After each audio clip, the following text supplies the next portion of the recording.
ഹൃദയമിവരിൽ വാഴണേ. കരുണ തൻ മണിദീപമേ,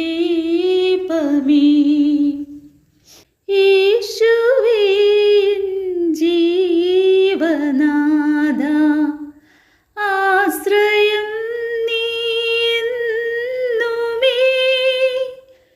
ആശ തൻ പൊൻതാരകം നീ, ശാശ്വത സംഗീതമേ. കരുണ തൻ മണിദീപമേ, നിന്റെ നിടവും മാംസവും ഗാഗുൽത്താമലതന്നിലായി. നിന്റെ നിടവും മാംസവും ഗാഗുൽത്താമലതന്നിലായി.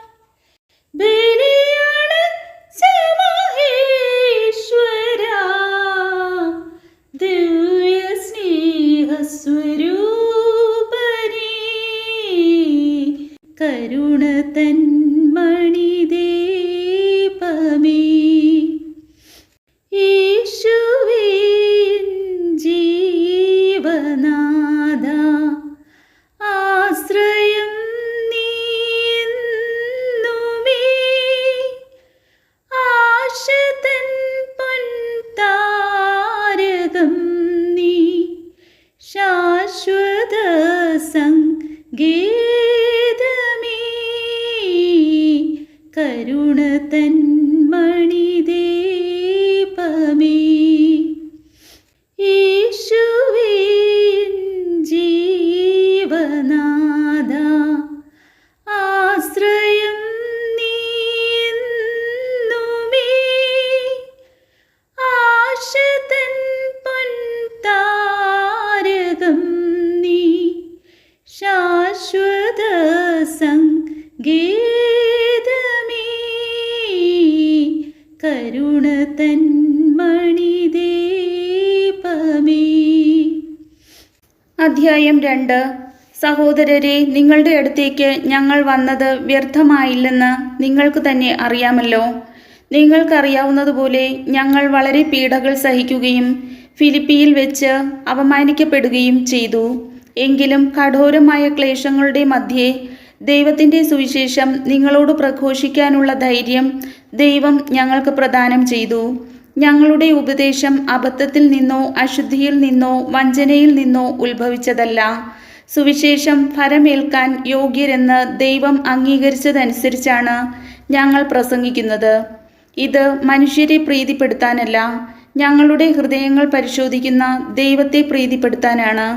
നിങ്ങൾക്കറിയാവുന്നതുപോലെ ഞങ്ങളുടെ പ്രസംഗങ്ങളിൽ ഒരിക്കലും മുഖസ്തുതിയുടെ വാക്കുകൾ ഉപയോഗിച്ചിട്ടില്ല.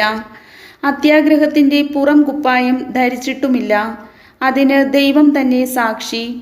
ക്രിസ്തുവിൻ്റെ അപ്പസ്തോലന്മാരെന്ന നിലയിൽ മേന്മ ഭാവിക്കാമായിരുന്നിട്ടും ഞങ്ങൾ നിങ്ങളിൽ നിന്നോ മറ്റു മനുഷ്യരിൽ നിന്നോ മഹത്വം അന്വേഷിച്ചിട്ടില്ല. ധാത്രി കുഞ്ഞുങ്ങളെ പരിചരിക്കുന്നത് പോലെ ഞങ്ങൾ നിങ്ങളുടെ ഇടയിൽ സൗമ്യമായി പെരുമാറി. നിങ്ങളോടുള്ള അതീവ താൽപ്പര്യം നിമിത്തം ദൈവത്തിൻ്റെ സുവിശേഷം മാത്രമല്ല, ഞങ്ങളുടെ ജീവനെ തന്നെയും നിങ്ങൾക്കായി പങ്കുവെക്കാൻ ഞങ്ങൾ സന്നദ്ധരായി. കാരണം നിങ്ങൾ അത്രമാത്രം ഞങ്ങളുടെ വാത്സല്യഭാജനങ്ങളായിരുന്നു. സഹോദരരെ, ഞങ്ങളുടെ കഠിനാധ്വാനം നിങ്ങൾക്ക് ഓർമ്മയുണ്ടല്ലോ. ദൈവത്തിൻ്റെ സുവിശേഷം നിങ്ങളോട് പ്രസംഗിക്കുമ്പോൾ ഞങ്ങൾ നിങ്ങളിൽ ആർക്കും ഭാരമായി തീരരുതെന്ന് കരുതി രാപകൽ അധ്വാനിച്ചു. വിശ്വാസികളായ നിങ്ങളോടുള്ള ഞങ്ങളുടെ പെരുമാറ്റം എത്ര പവിത്രവും നീതിപൂർവകവും നിഷ്കളങ്കവുമായിരുന്നുവെന്നതിന് നിങ്ങളും ദൈവവും സാക്ഷികളാണ്. പിതാവ് മക്കളെ എന്ന പോലെ ഞങ്ങൾ നിങ്ങളെ ഉപദേശിക്കുകയും പ്രോത്സാഹിപ്പിക്കുകയും അനുശാസിക്കുകയും ചെയ്തുവെന്ന കാര്യം നിങ്ങൾക്കറിയാമല്ലോ.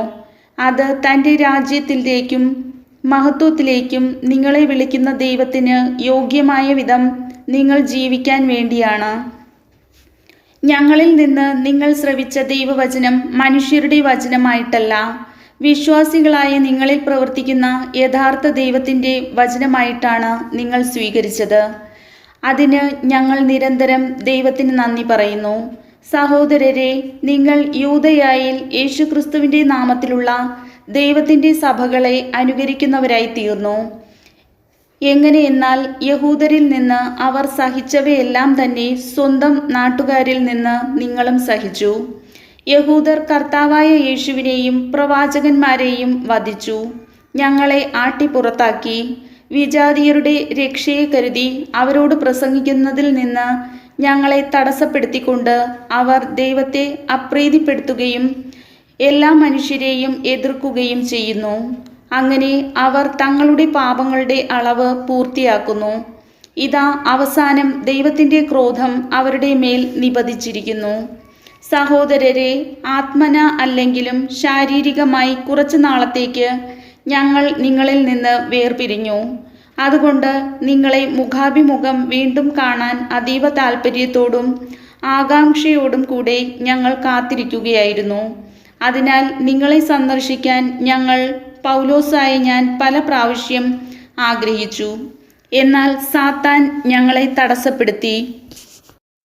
കർത്താവായ യേശുവിൻ്റെ പ്രത്യാഗമനത്തിൽ അവിടുത്തെ സന്നിധിയിൽ ഞങ്ങളുടെ പ്രത്യാശയും ആനന്ദവും അഭിമാനത്തിൻ്റെ കിരീടവും എന്താണ്? അത് നിങ്ങൾ തന്നെയല്ലേ? എന്തെന്നാൽ നിങ്ങളാണ് ഞങ്ങളുടെ മഹത്വവും ആനന്ദവും. കർത്താവിൻ്റെ വചനം.